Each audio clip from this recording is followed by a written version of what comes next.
New topic जो कि modern history से होगा। इसको हम लोग कंप्लीट करेंगे और इसमें टॉप सुपर जो इम्पोर्टेंट है, जो हॉट हेडेड क्वेश्चन है, वो टॉप जो 100 मैक्सिमम एग्जाम में पूछता है, चाहे वो एसएससी हो, चाहे वो यूपी पीसीएस हो, इवन यूपीएससी में भी इसमें क्वेश्चन पूछे हुए हैं। और मतलब ओवर जितने भी एमपी पीसीएस बीपीएससी सब में से कंपाइलेशन है सबका। तो मुझे नहीं लगता है ये कोई भी एग्ज़ाम होगा, जैसे चाहे एएमसीआरई हो गया या एसएससी हो गया या कोई एलएलबी के पेपर हो गए, तो इससे बाहर कुछ आने वाला है, क्योंकि ये मोर देन इनफ है। मतलब इससे ज़्यादा कुछ चांसेस नहीं है। हाँ, अगर मैं यूपीएससी और यूपी पीसीएस की बात करता हूँ तो फर्दर थोड़े और लेवल के अच्छे क्वेश्चन होने चाहिए, लेकिन जो तैयारी कर रहे हैं उनको ये पता है कि इस लेवल के ज़्यादा क्वेश्चन आते हैं। अब जैसे इस साल यूपी पीसीएस में थोड़ा कम डायरेक्ट क्वेश्चन आए थे, थोड़े अच्छे लेवल के क्वेश्चन आए थे। तो एक्सेप्ट फॉर यूपीएससी ये सारे एग्ज़ाम के लिए मतलब मोर देन इनफ है। तो आज ये हम लोग शुरू कर रहे हैं और इसको जितना भी हो सकता है उतने बार रिवाइज कीजिएगा। मैं इसको कंप्लीट करके आप लोग को फिर इसमें जो प्रॉब्लम होंगी आप ये बताइएगा। तो क्वेश्चन वन है, who was the founder of the Servants of India society? तो ये गोपाल कृष्ण गोखले होंगे। उसके बाद से क्वेश्चन टू है, the doctrine of lapse policy was introduced by which British governor general? तो लॉर्ड लॉर्ड डलहौजी होंगे। आप ये बताइए इनका टेन्योर क्या था, और इन्होंने इनके एरा में दो और चीज़ बहुत इंपॉर्टेंट इंट्रोड्यूस की गई थी, तो क्या था? तो आप ये बताएंगे कमेंट सेक्शन में, तो इससे ये पता चलेगा कि आपने पढ़ा हुआ है। और अगर नहीं होगा तो फिर अगले वीडियो में आप मतलब आप मैं अगर इसके बाद से फिर जब पार्ट 2 बनाऊंगा तो आपको बताऊंगा। और उसके बाद से in which year was the Pitt India act enacted? तो ये 1784 है। The Ilbert bill controversy during Lord Ripon tenure was related to the concept of, तो जुडिशल इक्वालिटी की मतलब इसमें यह था कि जो जो जज रहेगा वो इक्वली, मतलब चाहे वो इंडियन सिटीजन्स रहें चाहे यूरोपियन, वो सबको ही मतलब सजा दे सकता है इक्वली। मतलब तो वो लोग अपने आप को ऊंचा समझते थे। वो लोग समझते थे कि we are from different from Indian man या वुमेन। तो हमें इक्वली कैसे वो दिया जा सकता है, हम दोनों लोग के लिए इक्वल लॉ कैसे हो सकती है? तो ये चीज़ था। उसके उससे था, who amongst the following was associated with Aligarh movement? तो ये सैयद अहमद खान है, जो अलीगढ़ यूनिवर्सिटी है उसमें बनाने का इनका सबसे बड़ा हाथ है। The partition of Bengal in 1925 sorry 1905 were annulled in which year? तो ये 1911 हुआ था। और इसी के टाइम में दिल्ली दरबार भी हुआ था, और उस समय ही मतलब इसी टाइम में जो कलकत्ता से कैपिटल चेंज करके दिल्ली किया गया था। The home rule league was founded by which two leaders? तो ये बाल गंगाधर तिलक और एनी बेसेंट है। जो बाल गंगाधर तिलक हैं, वो टोटली महाराष्ट्र की इसको लेके मतलब इनका वो था कि महाराष्ट्र और सबॉर्डिनेट एरियाज जैसे गुजरात हो गया ये, लेकिन एनी बेसेंट का ऑल इंडिया पैन इंडिया मतलब था। तो उसके बाद से फिर the Champaran Satyagraha of 1917 was related to, तो ये इंडिगो प्लांट वर्कर हैं। मैं उनका पहला नाम बोल रहा हूँ, गांधी जी उनके ही बुलाने पे गए थे। उनका लास्ट नाम शुक्ला है, राजकुमार शुक्ला है गेस, नाम अगर मैं भूल नहीं रहा हूँ तो।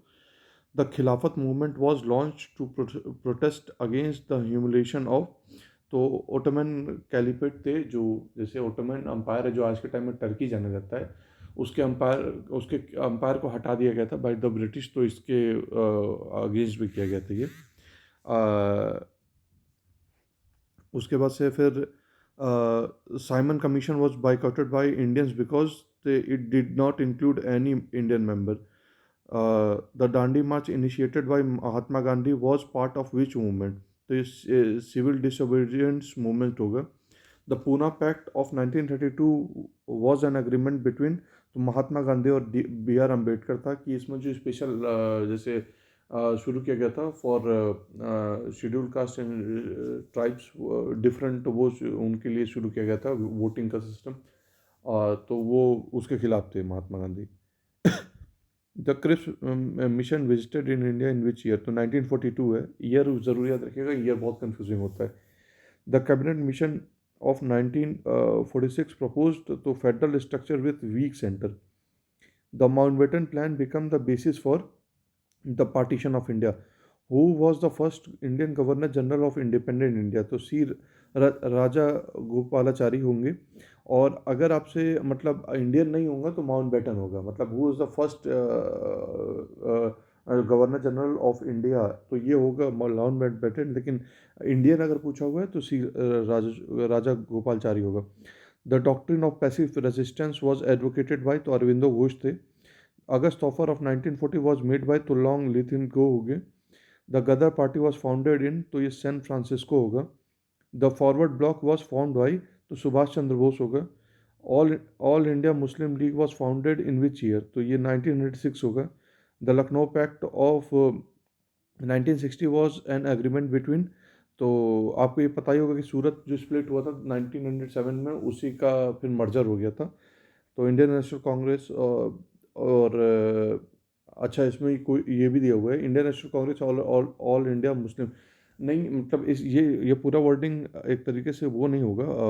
मतलब एग्रीमेंट एग्रीमेंट ही इन लोग के बीच हाँ हुआ था कि मतलब अब ये लोग साथ साथ लड़ाई करेंगे। लेकिन इसमें एक और चीज़ हुई थी कि सूरत स्प्लिट के बाद मतलब पहली बार एक्सट्रीमिस्ट और जो मॉडरेट्स थे वो साथ में आए थे।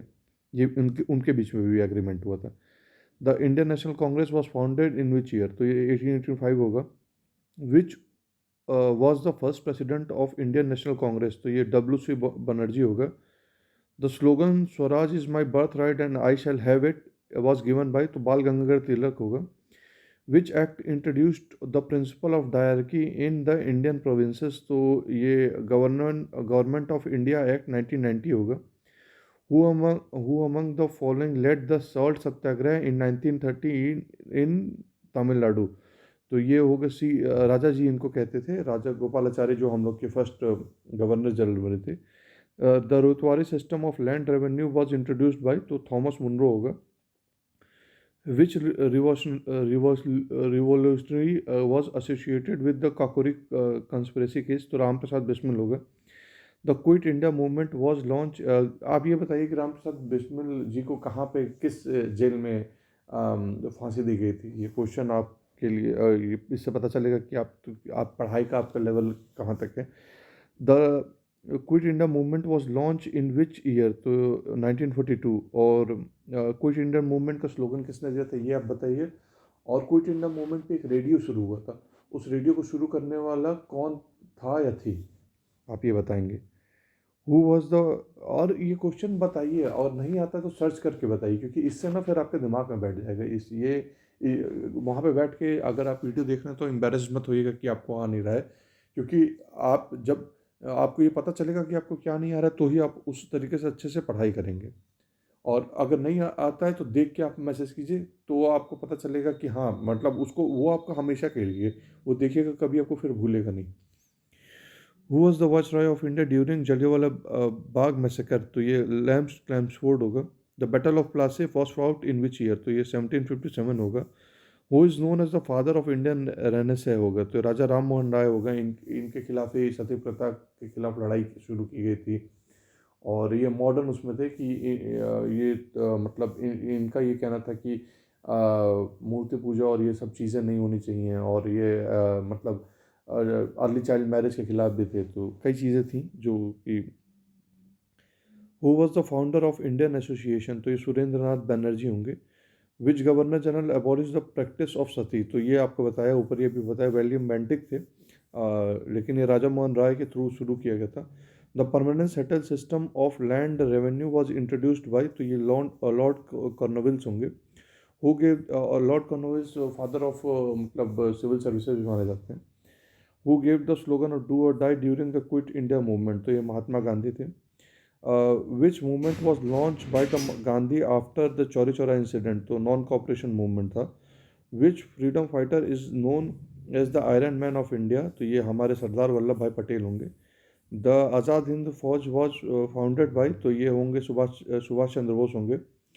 Who presided over the Lahore session of the Indian National Congress in 1929? तो ये होंगे जवाहरलाल नेहरू। और इसी में हम लोग मतलब पूर्ण स्वराज की कल्पना की गई थी हम लोग के थ्रू, और हम लोग ने झंडा फहराया था अपना। The resolution for complete independence was passed, ये भी मैंने आपको बताया ऊपर कि 1929 के लिए था। हु हु स्टैब्लिश द शोधक समाज, तो ये ज्योतिराव राव फुले होंगे।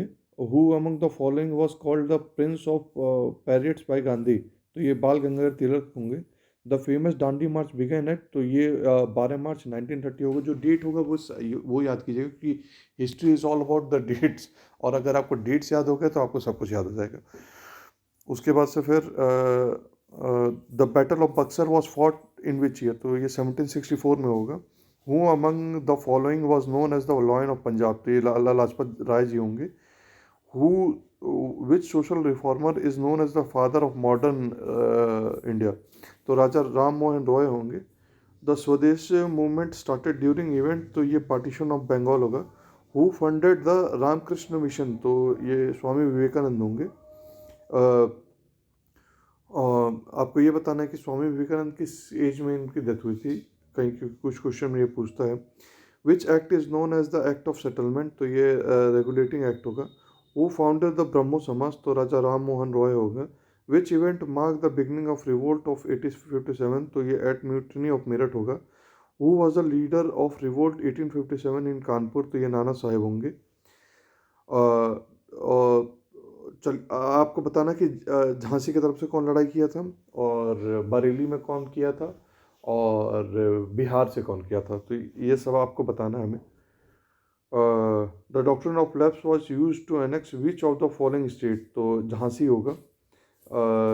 द रोलबैक act 1990 aim to suppress revolutionary activities, इसी के बाद से तो ये जलियांवाला मैसेकर हुआ था, तो ये आपको वो याद रखना है कि इसी के लिए हुआ था।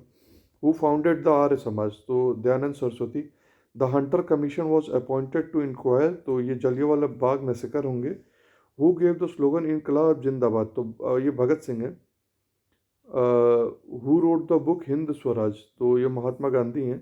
The Moplah rebellion took place in which region, तो ये आपका मालाबार कोस्ट है। मालाबार कोस्ट जो आपका ये कोस्ट आपको याद रखना है, हालांकि मैं ज्योग्राफी पर वीडियो बनाऊंगा, लेकिन ये जो आपका कोस्ट केरला के पास है वहाँ पे। The partition of Bengal was carried out under which viceroy रॉय, तो Lord Curzon. The news paper Kesari was started by, तो Bal Gangadhar Tilak. Which act lead to the establishment of supreme court regulating act, तो ये रेगुलेटिंग एक्ट 1773 है। Which Indian leader was popularly known as the grand old man of India, तो दादा भाई नारोजी हैं।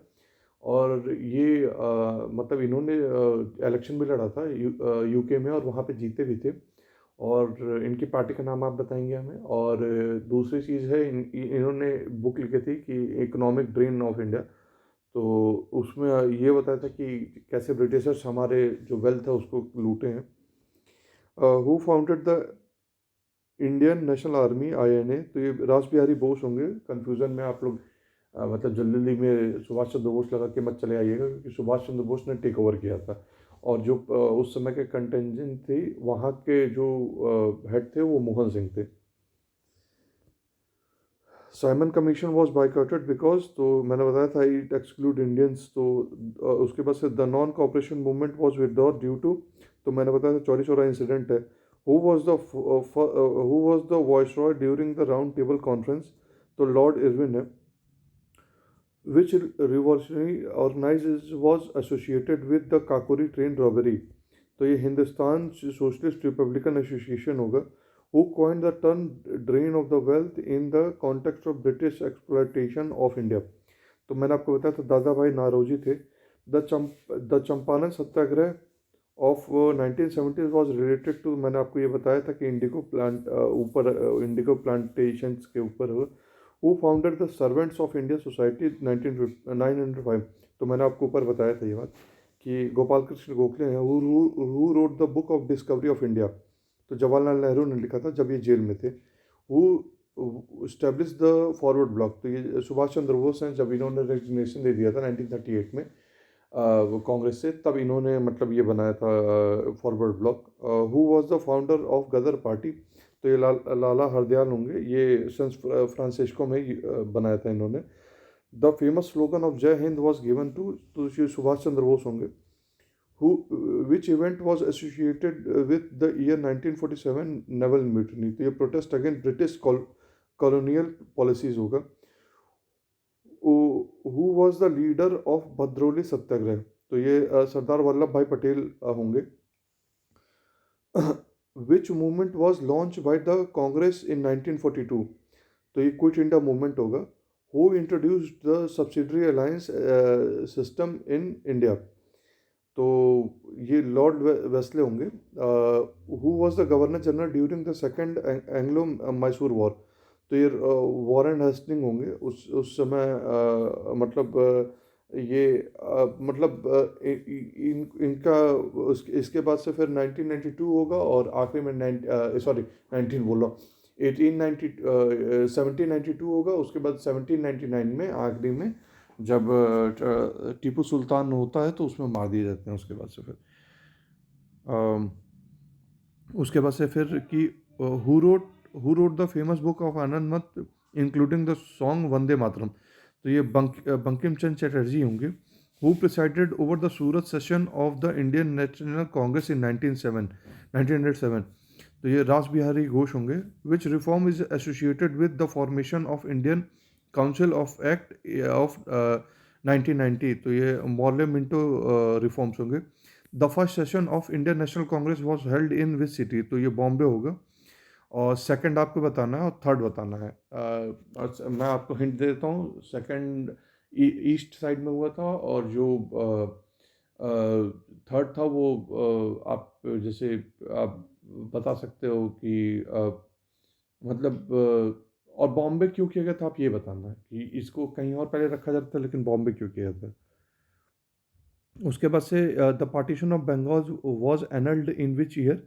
तो ये आपको बताया था मैंने ऊपर 1911 में. Who is known as Napoleon of India. तो समुद्रगुप्त हैं ये. Which British official introduce the Vernacular Press Act 1878. तो ये लॉर्ड लैटन है.